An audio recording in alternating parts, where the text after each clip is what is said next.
Hi, Genki Call here with your Soulforge offerings for the week of January 29th, 2024. We've got some amazing stuff in the Soulforge today. Let's start with this. Centuragon is in here. If you do not have Centuragon yet, I highly recommend getting this guy. He is so very powerful. He can loop like crazy.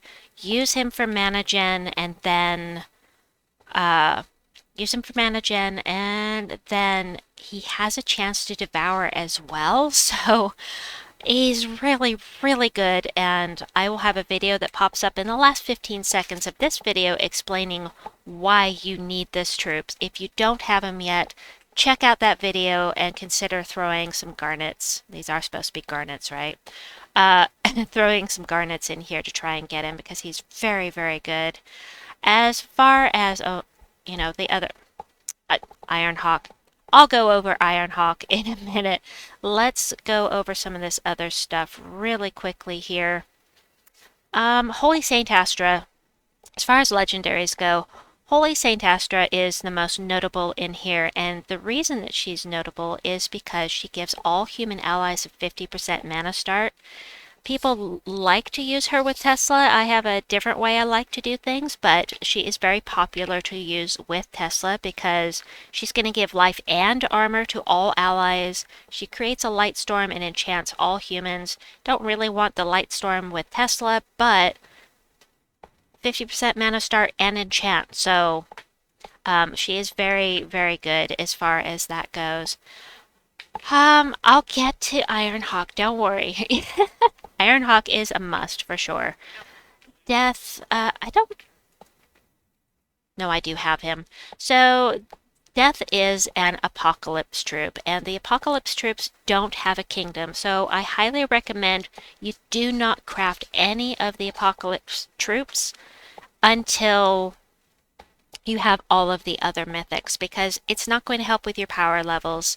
But this guy is going to deathmark all allies, do a little bit of scatter damage, boosted by his life, 2-to-1 ratio. So take the life, divide by 2, add that to the scatter damage. Still doesn't add up to very much. He does get an extra 50%. Oh, I don't have him. Oh, this is one of the ones I need. This guy, I don't have him. I'm going to just double check that right quick. I'll be right back. All right, so he is one of the ones I need. Death and Famine are the only ones that you can get from the Soulforge that I don't have yet. So, dude, I almost have all the things.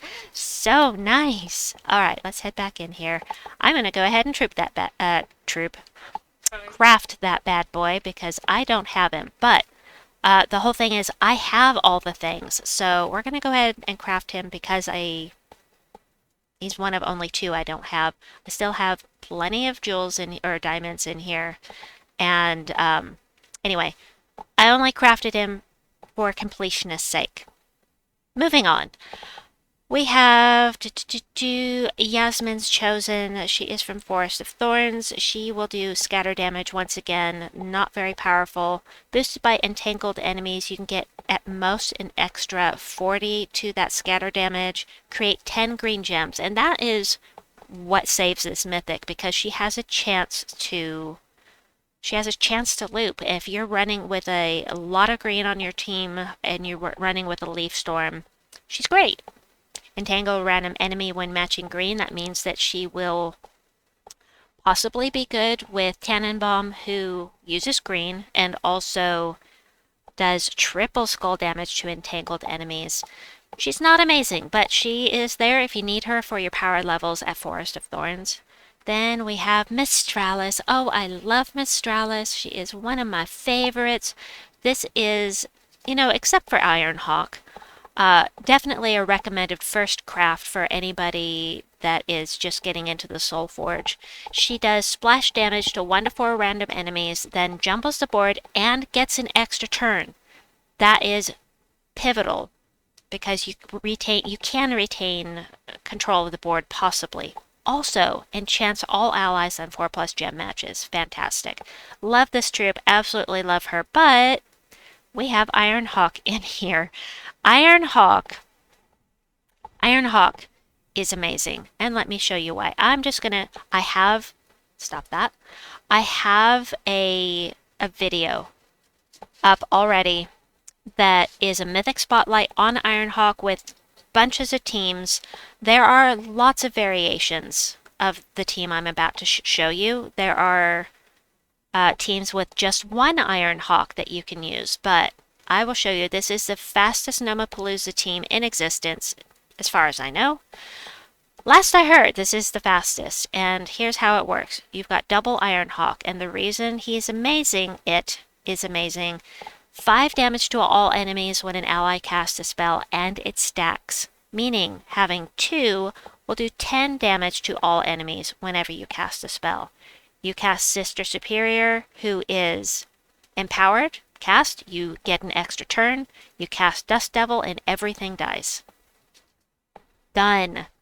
So fast.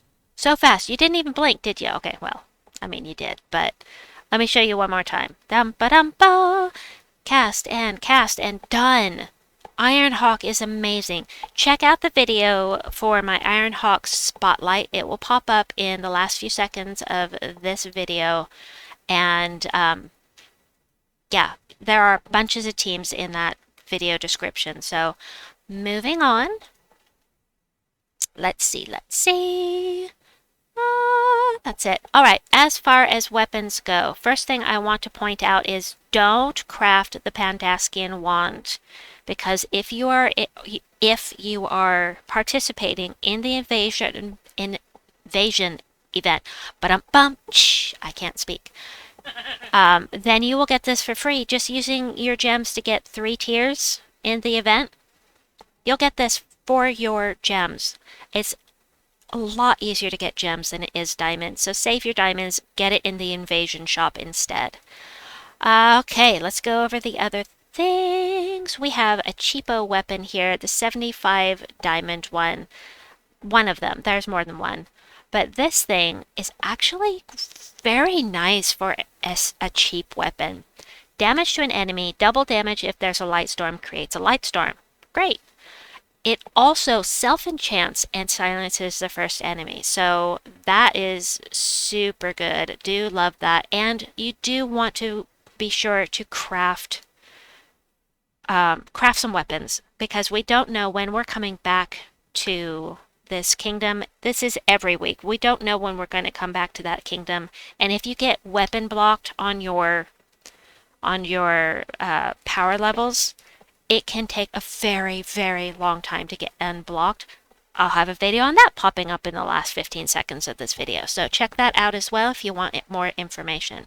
Next up, if you want to be a troll, craft the Doomed Libram. This is great for defense on Green Guild Wars Day. Fantastic weapon for trolling your enemies. So I don't really think I need to go over it. I think everybody has faced a Doomed Libram team at some point, so, you know, it needs no introduction, really. Next up, we have the Hook Sword. The Hook Sword is going to do damage to an enemy boosted by Shentang allies. Create a mix of 6 red and yellow gems for each Shentang ally. Yep, there's that. Next up, we have Sky Hero, and actually, I have a team that I am using for with the Sky Hero that I absolutely love. I am going to put the team code in the description box below because it is beautiful. Here's why. Destroy a column. For every yellow gem destroy, create 4 red gems.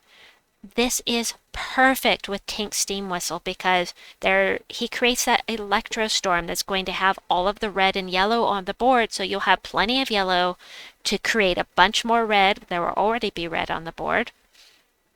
And it's great with Phoenicia, and I've been really enjoying using that in PvP. So anyway, I'll post that code for you. You can check it out.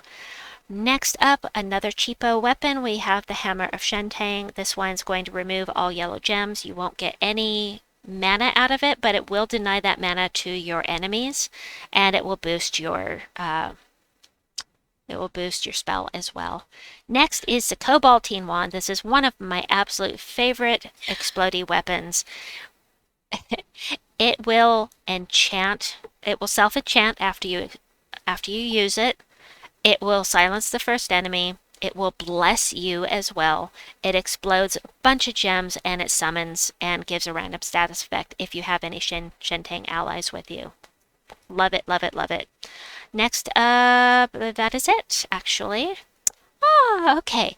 Anyway, I hope that you have enjoyed this video. Please check out the videos popping up on the screen right now if you are so inclined. Have a wonderful day or night wherever you may be, and we'll see you soon. Bye-bye!